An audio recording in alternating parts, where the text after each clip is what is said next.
Assalamualaikum warahmatullahi wabarakatuh. Perkenalkan, saya Rizka Aprilia, NIM 2027074 dari kelas 2B Keperawatan, Stikes Pancabakti Bandar Lampung. Kali ini saya akan melakukan presentasi praktik teknologi informasi dengan materi vaksinasi COVID-19 dengan dosen pengampu Ibu Tiara Risyadayani, SK PDMKep. Baiklah, yang pertama yang perlu kita ketahui yakni mengenai apa sih itu vaksinasi. Vaksinasi sendiri yakni adalah pemberian vaksin yang khusus diberikan dalam rangka meningkatkan atau menimbulkan kekebalan seseorang secara aktif terhadap suatu penyakit, sehingga apabila suatu saat terpajan dengan penyakit tersebut tidak akan sakit atau hanya mengalami sakit ringan dan tidak menjadi sumber penularan. Nah, berkaitan dengan pandemi ini ada 4 tujuan vaksinasi COVID-19. Tujuan yang pertama yakni mengurangi transmisi atau penularan COVID-19. Yang kedua yakni menurunkan angka kesakitan dan kematian akibat COVID-19. Yang ketiga yakni mencapai kekebalan kelompok di masyarakat atau herd immunity. Dan yang terakhir yakni melindungi masyarakat dari COVID-19 agar tetap produktif secara sosial dan ekonomi. Meski telah divaksin, bukan berarti kita dapat abai dalam menerapkan protokol kesehatan, tetapi tetap ikuti protokol kesehatan dengan melaksanakan 3M serta siap saat menerima vaksin. Selanjutnya yakni mitos vaksin yang tidak benar. Banyak sekali mitos-mitos atau berita hoax yang tersebar di masyarakat terkait dengan vaksin. Hal ini belum jelas kebenarannya, namun telah tersebar banyak sekali melalui pesan berantai. Apa saja sih mitos-mitos tersebut? Nah, yang pertama yakni terdapat bahan kimia berbahaya. Tanggapan ini tentu salah karena vaksin telah melewati uji klinis dengan puluhan ribu orang sebelum dinyatakan aman dan berkualitas, baru kemudian mendapatkan izin untuk digunakan pada masyarakat umum. Nah, semua komponen yang masuk ke dalam vaksin juga itu diuji secara berat untuk memastikan bahwa semua yang ada di sana itu termasuk dosis aman untuk manusia. Yang selanjutnya yakni vaksin dapat mengubah DNA.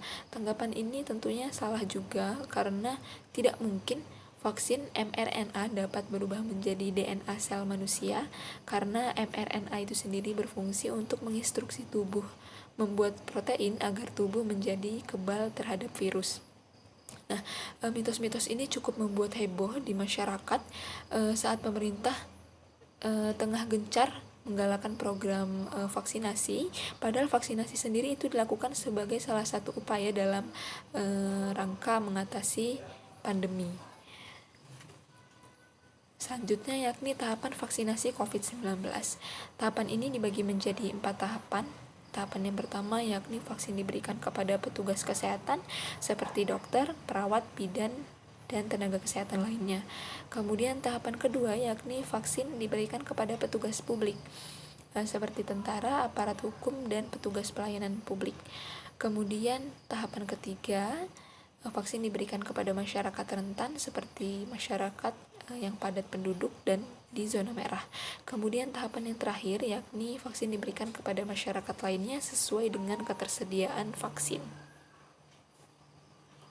Nah, untuk ini kita memang harus melakukan adaptasi atau kebiasaan baru ya dengan tetap di rumah saja. Namun, jika nanti harus keluar rumah, kita harus menghindari 3 tempat ini. Yang pertama yakni hindari tempat ramai dan lokasi yang penuh orang. Kemudian posisinya yang berdekatan dengan banyak orang dan tidak menjaga jarak. Kemudian yang kedua yakni kita hindari tempat yang sempit terutama ketika orang sedang ramai berbincang dalam jarak yang dekat. Kemudian kita hindari juga tempat yang tertutup seperti di dalam ruangan dengan ventilasi dan sirkulasi udara yang buruk. Nah, selalu kita pertimbangkan kemana saja kita akan pergi. Bila tidak perlu sekali, lebih baik kita belajar dan beribadah, kemudian melakukan kegiatan lainnya itu di rumah saja. Selanjutnya untuk protokol kesehatan, ini juga harus kita terapkan yakni penggunaan masker. Nah, Dalam penggunaan masker ini kita harus memakai masker sesuai standar, kemudian kita ganti masker secara rutin, cuci masker dengan deterjen dan disetrika, kemudian masker bedah didisinfeksi dan dirusak setelah dipakai. Kemudian orang tua juga harus mengawasi penggunaan masker pada balita. Masker sendiri itu tidak dianjurkan bagi anak di bawah 2 tahun, penderita kelumpuhan, orang hilang kesadaran, atau orang tidak mampu yang melepas masker. Nah, selanjutnya ini protokol kesehatan yang lain juga, yakni menjaga jarak dengan orang lain, kemudian cuci tangan dengan sabun minimal 20 detik, kemudian hindari berkerumun di dalam dan di luar rumah. Selanjutnya yakni bersihkan paket atau barang itu dengan disinfektan, kemudian terapkan etika batuk dan bersin saat sakit, dan jangan ada yang merokok di dalam rumah atau di dalam ruangan. Protokol kesehatan juga ini termasuk ke dalam pola hidup bersih dan sehat ya. Jadi kita harus mengkonsumsi gizi seimbang, kemudian olahraga atau aktivitas fisik minimal 30 menit sehari, kemudian perhatikan istirahat yang cukup itu 6-8 jam.